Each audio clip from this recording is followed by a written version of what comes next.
Welcome officially to our fifth Deeper Inquiry session. These sessions are a way for us to dive deeper into some topics that we think are quite universally relevant.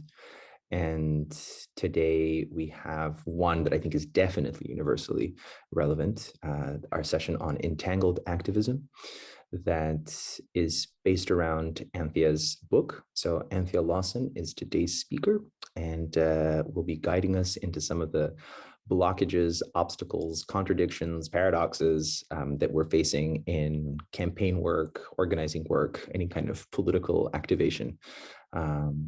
And being a campaigner and a seasoned reporter, Anthea has a huge pool of case studies and examples that she has concluded around some of these key points of conflict, of contention, of unease, and let's see if we can massage them a little bit in this session and see what comes of it. So I'm gonna pass over the baton to Anthea and just encourage anybody who's also a non-native speaker to feel free to make mistakes and engage and ask questions, and we'll have a great hour together. So over to you, Anthea. Thank you very much, and thank you for this invitation. It's a real honor to be with you, and I really appreciate the opportunity to share some of where I've got to with my thinking about activism, and also hear other people's stories and how they're thinking about these subjects, because I think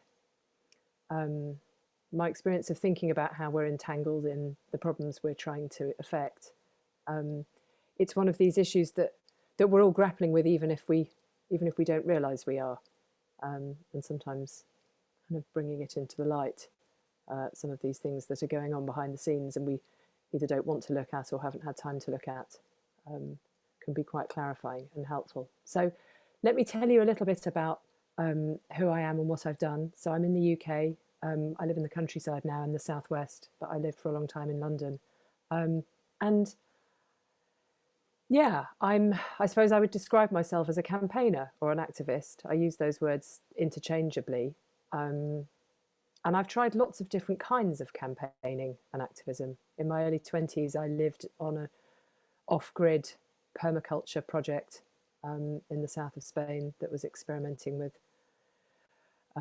forms of agriculture and appropriate technology. I've been on lots of protests and marches. I've done campaigning in communities that I've lived in. And I spent a long time as a professional campaigner working for NGOs, 5 years looking at the arms trade, the international arms trade, and then another 10 years really looking at economic justice issues like tax havens and the facilitation of corruption and therefore creation of poverty by banks and the international financial system, looking at corruption and oil companies, at illegal logging and the associated human rights abuses. I had trained and worked as a journalist originally, so I was mostly doing either investigations using my journalistic skills, or I was doing media work and communications and advocacy. I was putting information out into the world, into the public domain, and arguing for new laws or better enforcement of existing legal regimes as a result of those investigations. And sometimes it did work and sometimes it didn't. So I worked on the campaign for an arms trade treaty to control the trade and international weapons sales between states. Yeah, we got the treaty. Is it working? Has the UK stopped selling arms to Saudi Arabia? No, it hasn't, even though it championed the treaty. I worked on the cluster munition ban, which was successful, except for the countries that didn't sign up to it and still use them. You know, we all know the limitations of policy work. I worked on a campaign to argue for the real owners of companies that are incorporated to be put on the public record, so that you can't just list the owner of a company as another company in a tax haven like the British Virgin Islands. And to try and bring some transparency into who owns what and who can get away with what. And it worked. We managed to persuade the government in the UK to do it. And something that we were being told was simply not possible, a few years later is now law in more than 80 countries. So it's not like we weren't having any successes doing policy work. But I was starting to have questions about it. And the questions that I had about the work that I was doing led me to look much deeper into what I felt was missing. I felt that something that was missing was, at the time I started looking into it, it felt like questions about the inner life of activism. I felt that in all of our sort of focus on what needed changing in laws and rules was leaving something out. Both, I felt that part of myself was being left out. I was feeling kind of desiccated and sort of prone to frequent migraines by chasing the footnote in the French edition of a report that was supposed to go to the printer in 2 hours' time at midnight, or arguing with libel lawyers about what we could say without being sued in court for defamation for the things that we were saying about oil companies. But it was more than that. And so what I've come to is a sense of how we are sometimes unwittingly, unknowingly, we don't mean to, reinforcing the status quo because we are so entangled in the problems that we are trying to solve. And so the book I've written about this is called The Entangled Activist. And it's traveling by word of mouth amongst campaigners who are recognizing some of the things that I'm talking about, which is also what happened when I was interviewing people for it. It's things that people have seen and found it not always easy to talk about. And so it speaks to current discussions in the campaigning and development and funding sectors about decolonization, about shifting power, about the saviour complex in us. So I'm going to tell you briefly about the research I did and what I realised about why some of this matters before getting into some examples of some of our entanglements when we're campaigning.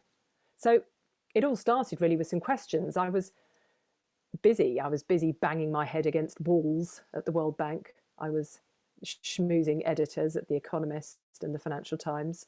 I was arguing with libel lawyers. And these questions I had, they just wouldn't go away. They weren't questions about the necessity of the work I was doing.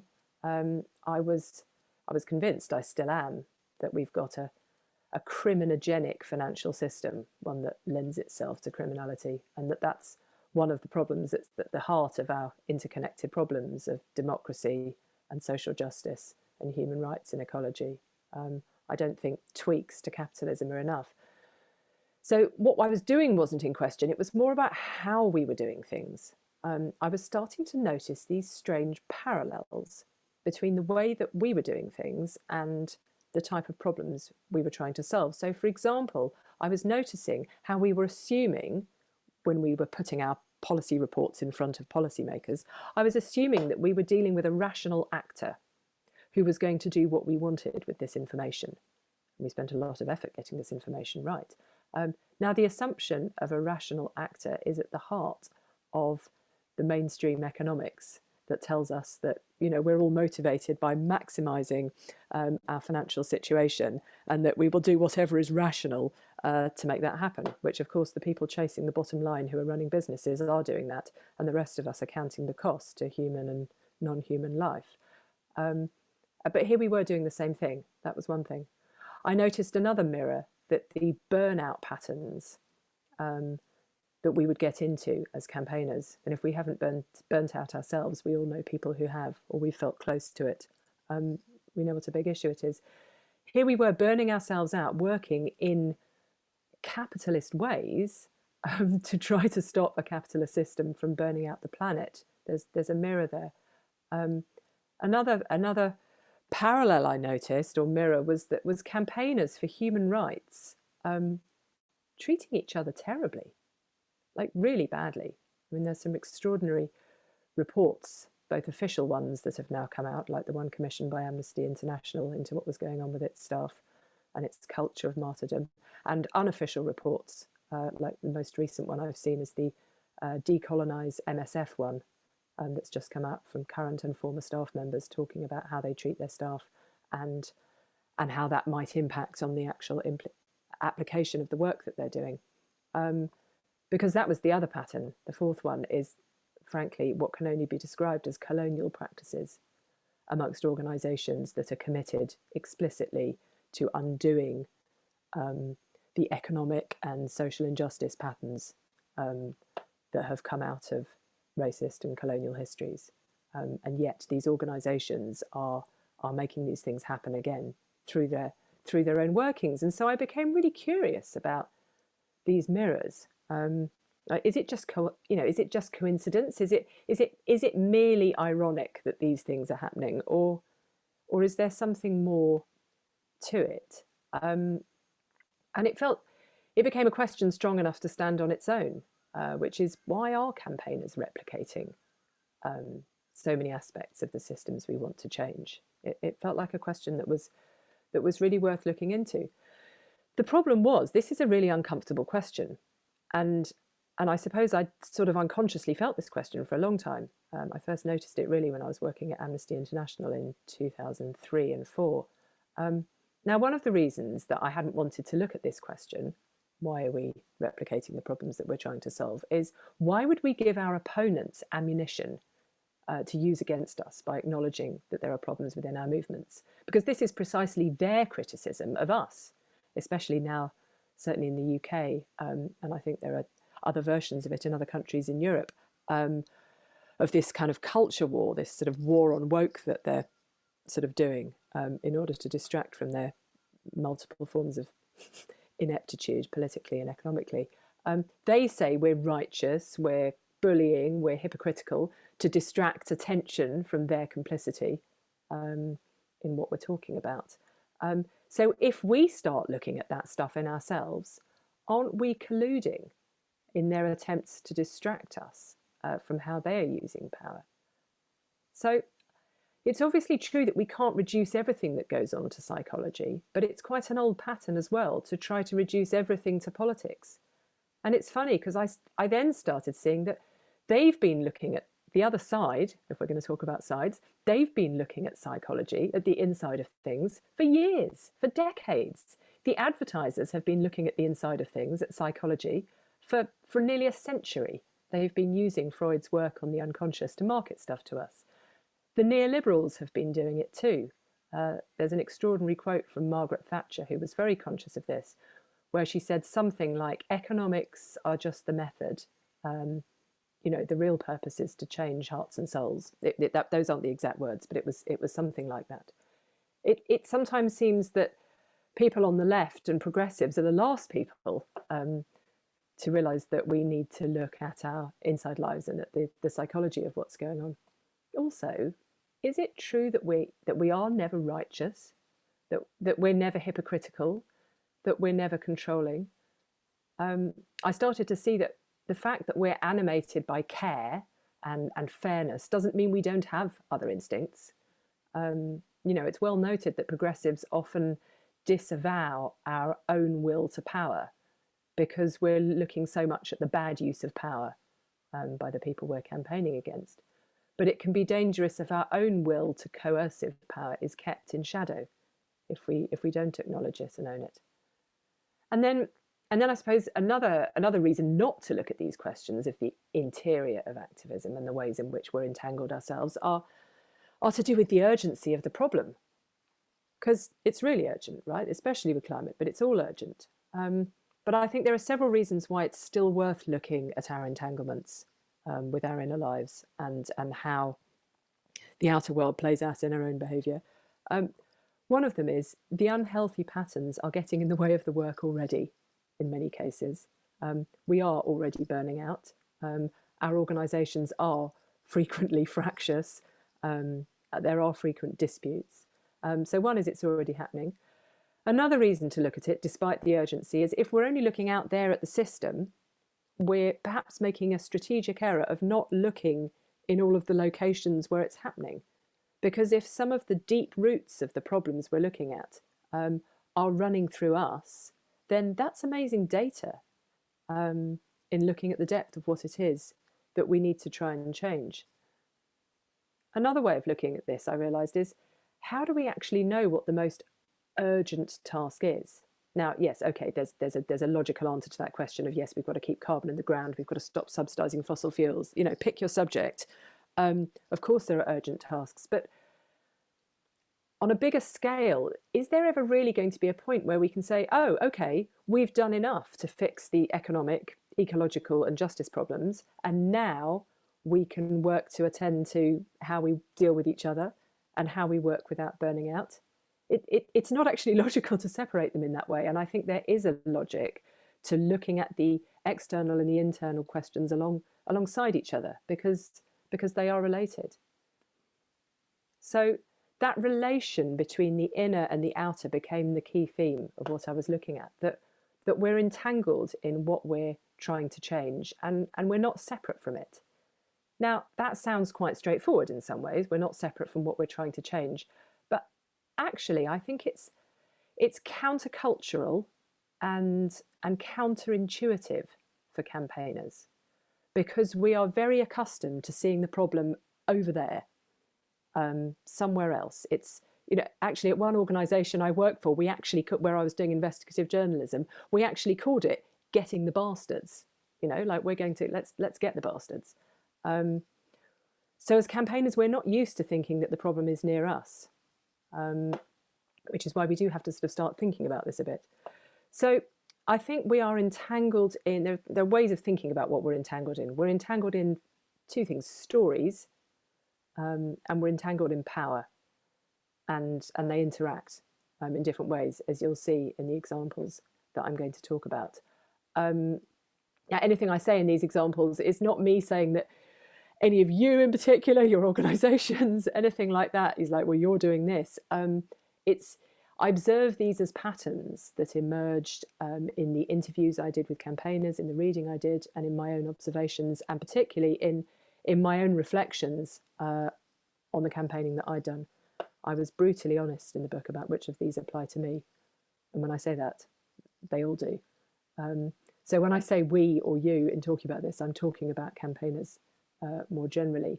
Although it's worth saying that while some of these apply to some campaigners, all of them apply to campaigners, I think, who are, as many of us are, intervening in order to help others who are experiencing the problem, because there are very significant differences between working on something that is fighting for the conditions of your own life, and working on something because you're intervening on principles of justice and because you want to help, but you're not actually experiencing it.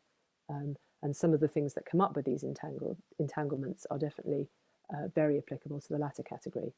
And as a white middle-class woman with a university education in the UK, I really had to sort of look at how much of that applied to me, and it was loads of it.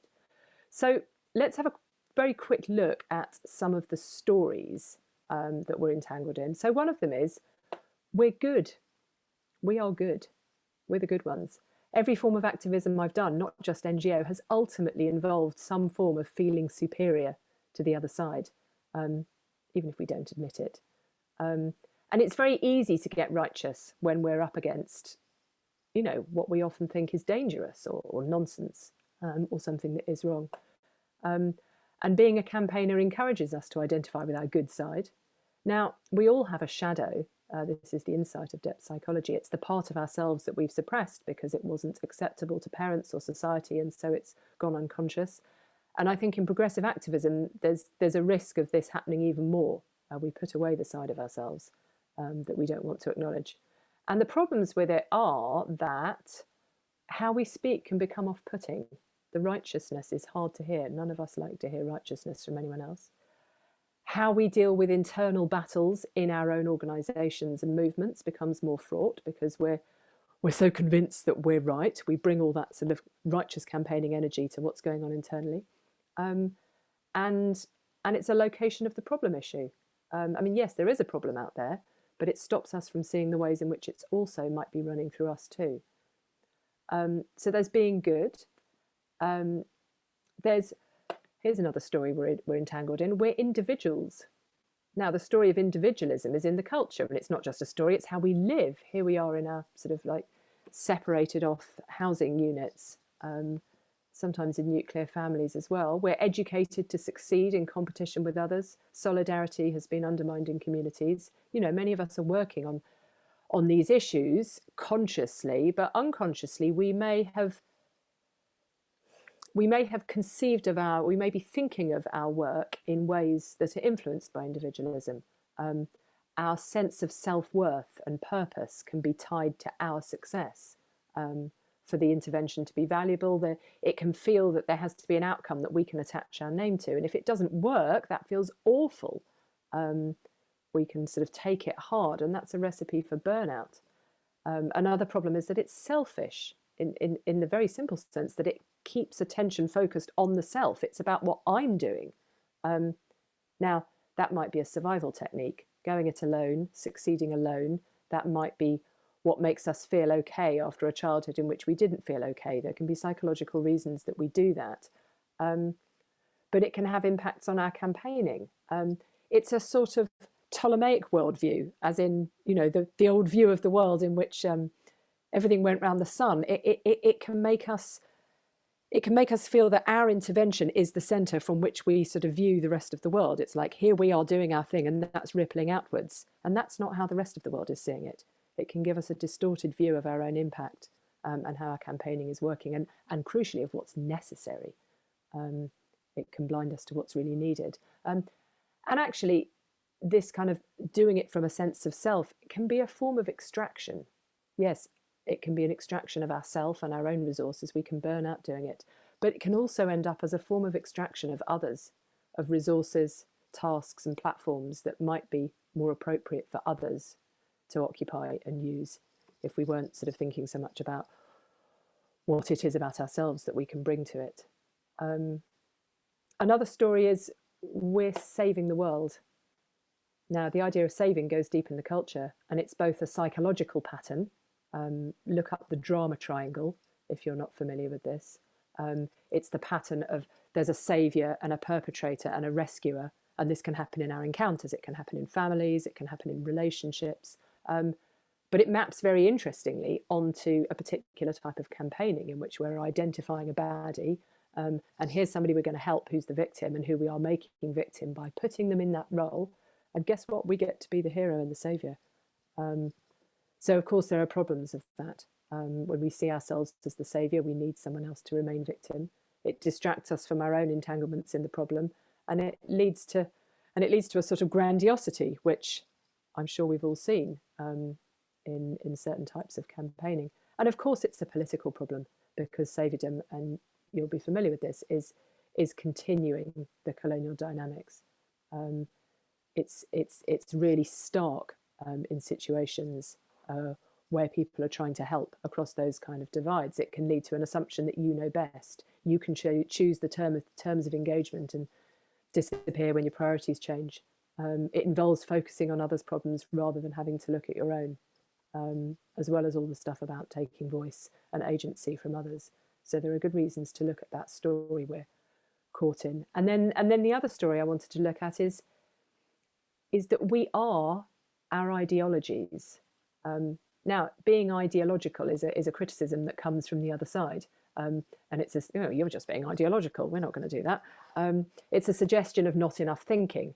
Well, I mean, they would say that, wouldn't they? They're being defensive because we're pointing out their ideology, which is running unquestioned through the mainstream system. But still, that doesn't mean we shouldn't look at it, because I think this is about what we're identifying with. And there's a process of psychological development where we can grow in what we can take a perspective on, what we can see happening rather than the water that we're seeing through. And so what happens when we get into campaigning is we can suddenly see the ideology that runs consensus reality. We can see neoliberalism in action. We can see capitalism in action, and we can critique it. We're no longer seeing through it, just accepting and participating in it. We're criticizing it and trying to change it. Great. Now, I'm not suggesting we shouldn't have ideologies, alternative ideologies. That is part of our work. We want to bring new ideologies and ways of running things into the world. But what can happen is we get very, very identified with the ideologies that we're fighting for. We start to identify with them so much that their boundaries become our own. And that makes it very hard to speak to people across difference. It makes it very hard to speak to people whom we're trying to persuade without being massively triggered by their disagreement. We can't hear counter views and being in those conversations without being roused into battle, as if our own boundaries have been crossed. And so there's a real subtlety to be able to stand up with integrity and power for the thing that we're fighting for, while balancing this ability to hear the other ideologies being expressed, without feeling like our own boundaries have been completely sort of violated. I'm really conscious of the time, Ivan, so I just want to check in with you, because I can talk about power a bit, or I can stop and we can go into conversation and power will come out. I'm a bit at the edge of my seat in terms of how much I'm relating to what you're saying. So if you keep going on a little bit, I'm going to be perfectly okay with it. And I think the others are as well. I feel like everyone's kind of glued to the screen and there's a lot of like nodding and recognition. So yeah, feel free, go on a bit ahead and then we'll jump in. Okay, it's just, yeah, it's probably just another 5 minutes and cool. then we can move to questions. All right, just because I know we talked about half an hour. Okay, great. Thank you. So yes, there's some stories. So we've done stories, those 4. And then I just wanted to look at power a bit, because I don't think it's enough to look at stories. It's a bit sort of in the mental space, how we're kind of gripped by stories. It's about ideas that have got a hold of us. And I think the things that we're entangled in work in a more visceral way than that, and in a more practical and concrete way than that. So power is a different frame, really, to look at the same set of phenomena, which is ultimately the way that we can put ourselves at the centre when we're trying to help. So you might see some resonances in these examples of power that I'll talk about, resonances with the effects of the stories that we just looked at. So one form of power that we're entangled in, a very practical one, is and the invisible. All these are invisible. The effects of neoliberalism. It's what we're living in. Neoliberalism's been doing it for decades, shaping us as individuals to be subject to market forces. And in very practical ways, we're forced to start behaving like that. I mean, we all know this in the way that we work. We have to become an entrepreneur of the self in order to put ourselves and our work forward. You know, we can find ourselves just out of habit trusting less to the collective than perhaps people might have done a generation ago. And as activists, specifically, we do it too. We do it through pressure from funders to be able to say that we've done what we said we could. I mean, I lost count of the number of reports back to funders I had to write. I was like, we did this, and we did this, and we did this. And, you know, funders are becoming aware of some of the difficulties that causes.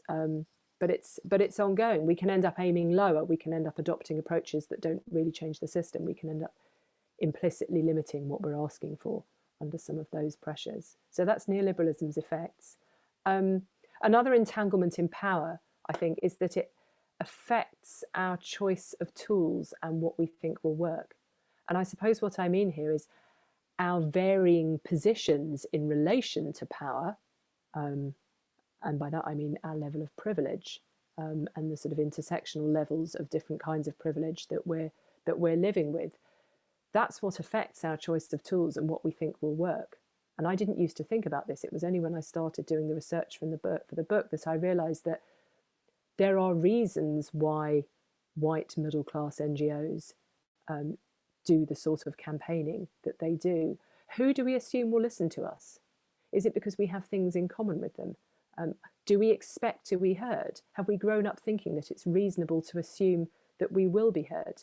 There was me with my experience of being able to rock up in newspaper editors' offices and in policymakers' offices and go and bang on doors in the diplomats' corridor at the United Nations or at the World Bank and expect to be listened to, because I knew full well I was exactly the same as these people. I had just made a different values decision, when I came out of university. That was the only difference between us. And so, frankly, their shoes and handbags were more expensive than mine. But they could relate to me because they could sort of feel that sort of similarity. And there are many campaigners who are not in that position. And that's when I started to realize that my questions about rational actor were really related to my own entanglement in power. Are we accustomed to assuming that we're dealing with a rational actor? If we've benefited from the system as it is, we might be more likely to assume that an assumption borrowed from the dominant system is going to work. Do we think that getting policies and laws changed is enough? Or do we have the kind of lived experience that tells us it isn't? That tells us that policies and laws can be revoked and changed and that freedoms need repeatedly fighting for. Now, I learned that after many years of activism when Donald Trump got into power and with one stroke of his pen signed an executive order that wiped out 25 years of campaigning that thousands of us have done to get transparency over payments for oil and minerals to the countries that produce them. But there are plenty of campaigners I've spoken to, who would frankly sort of laugh wryly at that. It's like, well, yeah, we knew that. We knew that these things have to be fought for because of course they do. So these are the entanglements in our position. Now, another one, and this is also related to our position, is being the knower. And this is an interesting aspect of our entanglement in the effects of power, because this is about liberalism's paradoxical legacy. So here we are using the tools of individual rights to free people from oppression. But once we start thinking in the terms of decolonial thinking, behind the individual is an idea that's at the heart of the oppression we're fighting. Now, what do I mean? It's that Enlightenment thinking is telling us that we're an individual subject who thinks and who can know things objectively about whatever is not us. That was the basis of the scientific revolution in the 17th century. And whatever is not us becomes object to our subject. So we're the subject, whatever we're thinking about is the object. And that same pattern is at the heart of coloniality. It puts the colonizer at the center. And that is the pattern that is being enacted when we're doing the savior thing and assuming that we are the ones that know and putting ourselves at the center. It's absolutely baked into the structure of the entire aid industry. And they're sort of grappling with it and sort of can't, because the very structure of the organizations and the whole industry has got this baked in. So we can see these kind of unconscious assumptions in the people who are doing activism to help, that we think we're doing it from solidarity, but the risk is that these unconscious ways of thinking can manifest when we're doing our thing in these assumptions about how we center ourselves. And then the final level that I looked at of the way that these patterns entangle us is through trauma and trauma patterns. Now, this is a big topic and I can't do full justice to it here, but I wrote this section of the book because I was having conversations with psychotherapists who are observing trauma patterns at the heart of the dominant culture. And they were noticing the same patterns arising in activism. Now, there's a lot to say about the trauma that people from the UK, for example, and other countries in Europe have inflicted on people elsewhere through colonialism. But domination and dispossession and trauma have also happened here in the UK, for example, in history through conquest, enclosure, the criminal justice system, witch trials, war, and it's intergenerationally transmitted. This is the idea that ultimately hurt people are numbed and can hurt people. So if we accept that intergenerational trauma is running through the systems in Europe, in certain ways, it's not to make an equivalence with the trauma that Europe has inflicted elsewhere. There is no equivalent, but it is to say we should be alert to the patterns that are running through our own culture. And when I started to look at this, I could see them in activism. So if we look at the, very simplistically put, the fight, flight, and numbing sort of forms of nervous system activation or shutdown, they're visible in what goes on in activism. The fighting's sort of self-evident. The flight I see as the running and the constantly having to be in action. Otherwise we just sort of don't feel all right about ourselves. The numbing in how we can shut ourselves off to our impact. And so there are really interesting ways of looking at this. I'm conscious that about time, and so I'm just. I mean, I'm going to draw a close here, actually. Okay.